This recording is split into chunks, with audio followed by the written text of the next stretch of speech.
علی بن سفیان اور غیاث بلبس نے مصر کے قائم مقام امیر العدل کو ان گرفتاریوں، تفتیش اور انکشافات سے باخبر رکھا، لیکن اور کسی کو اس راز میں شریک نہیں کیا گیا۔ حکیم اور اس کے دوسرے ساتھیوں نے جن نائب سالاروں اور دیگر عہدوں کے افراد کے نام بتائے تھے، انہیں گرفتار کرنا ضروری تھا، لیکن العادل سلطان ایوبی کا بھائی گھبرا گیا۔ اس نے اس راز کو راز ہی رکھنے کا حکم دیا اور کہا کہ یہ صورتحال اتنی نازک ہے کہ اسے سلطان ایوبی خود ہی آ کر سنبھالے تو زیادہ بہتر ہے۔ معاملہ بڑا ہی نازک تھا۔ اس نے یہ فیصلہ کیا کہ وہ سلطان ایوبی کے پاس خود جائے اور اسے مصر آنے کا کہے یا اس سے ہدایات لے لے۔ العدل کی روانگی خفیہ رکھی گئی۔ تمام مشتبہ نائب سالاروں کے ساتھ ایک ایک جاسوس سائے کی طرح لگا دیا گیا۔ میں کوئی نئی خبر نہیں سن رہا۔ شام میں حلب کے قریب اپنے ہیڈ کوارٹر میں العدل سے ساری بات سن کر سلطان ایوبی نے کہا، میں کہہ نہیں سکتا کہ قوم میں ایمان فروشی کا جو مرض پیدا ہو گیا ہے اس کا کیا علاج ہوگا۔ میری نظر بیت المقدس پر نہیں یورپ پر لگی ہوئی ہے، مگر میرے ایمان فروش بھائی مجھے مصر سے نہیں نکلنے دے رہے۔ تم یہ محاذ سنبھالو، میں دمشق جاتا ہوں، وہاں سے مصر چلا جاؤں گا۔ سلطان ایوبی نے العدل کو محاذ کی تمام تر صورتحال بتائی، ہدایات دی اور کہا کہ اپنے جاسوس اتنی دور تک گئے ہوئے ہیں کہ صلیبیوں نے اگر حملہ کیا تو تمہیں کم از کم 2-3 روز پہلے اطلاع مل جائے گی۔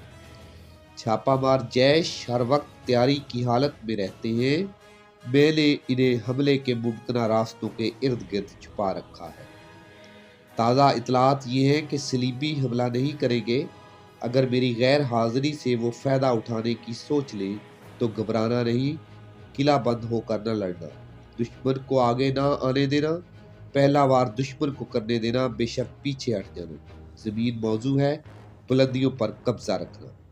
اور خاص طور پر یاد رکھو، سلطان ایوبی نے الملک الصالح سیف الدین اور جن امراء نے ہماری اطاعت قبول کی ہے، صلیبیوں کے حملے کی صورت میں ان پر اعتبار نہ کرنا۔ ان کے ذہنوں سے بادشاہی کی خواہش نہیں نکلی۔ معاہدے کے مطابق وہ کوئی فوج نہیں رکھ سکتے۔ میں نے ان کے اندر تک جاسوس بھیج دیے ہیں۔ میں نے زندگی میں پہلی بار اپنے اصول کے خلاف یہ انتظام کر دیا ہے کہ ہمارے یہ مسلمان بھائی ذرا سی بھی مخالفانہ حرکت کریں تو انہیں قتل کر دیا جائے۔ قاضی بہاؤالدین شداد نے اپنی یادداشتوں میں ربیع الاول کا مہینہ لکھا ہے جب سلطان ایوبی العدل کو محاذ پر چھوڑ کر دمشق گیا۔ اس کا ایک اور بھائی شمس الدین یمن سے واپس آ چکا تھا۔ یمن میں بھی صلیبی اثرات پیدا ہو گئے تھے اور وہاں کے مسلمان سلطنت اسلامیہ کے خلاف باغی ہو رہے تھے۔ سلطان ایوبی نے وہاں شمس کو بھیجا تھا جو کامیاب لوٹا تھا۔ سلطان ایوبی نے اسے دمشق کا گورنر مقرر کر دیا اور خود مصر روانہ ہو گیا۔ قاہرہ پہنچتے ہی اس نے تمام مشتبہ افراد کو کسی عہدے کا لحاظ کیے بغیر گرفتار کرنے کا حکم دے دیا۔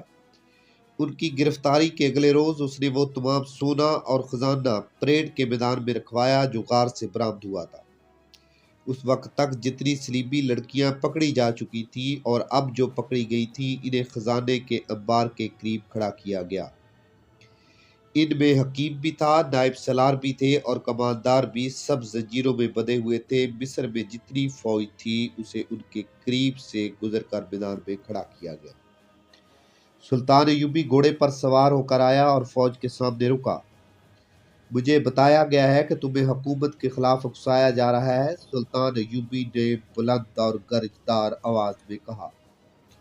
اگر تم میں سے کوئی بھی مجھے یہ یقین دلا دے کہ وہ اسلام کی عظمت اور رسول خدا کی محبت کی خاطر تمہیں میرے خلاف اور میری حکومت کے خلاف بھڑکا رہا ہے اور وہ قبلہ اول کو کفار سے آزاد کرانے کا عزم رکھتا ہے اور وہ اسپین پر حملہ کر کے اس ملک کو ایک بار پھر سلطنت اسلامیہ بنانے کا عزم کیے ہوئے ہے، تو وہ سامنے آئے، میری تلوار لے لے اور میرے گھوڑے پر سوار ہو جائے، میں اس کے حق میں سلطانی سے دستبردار ہوتا ہوں۔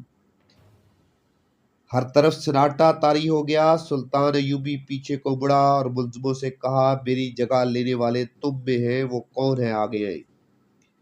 رب کعبہ کی قسم، میں سچے دل سے اپنی حکومت اس کے حوالے کر دوں گا اور خود اس کے حکم کا پابند رہوں گا۔ خاموشی اور گہرا سکوت طاری تھا۔ اللہ کے شیروں، سلطان ایوبی فوج سے مخاطب ہوا، تمہیں بغاوت پر نہ اسلام کی عظمت کے لیے اکسایا جا رہا ہے، نہ رسول اکرم صلی اللہ علیہ وآلہ وسلم کے نام مقدس کی خاطر تمہیں جو خزانہ دیا گیا ہے، اور جو لڑکیاں تمہارے سامنے کھڑی ہیں، یہ وہ انعام ہے جو ان لوگوں کو دیا گیا ہے، یہ ان کے ایمان کی قیمت ہے۔ میں ان سب سے کہتا ہوں کہ آگے آئیں اور کہیں میں نے جو کہا ہے وہ جھوٹ ہے۔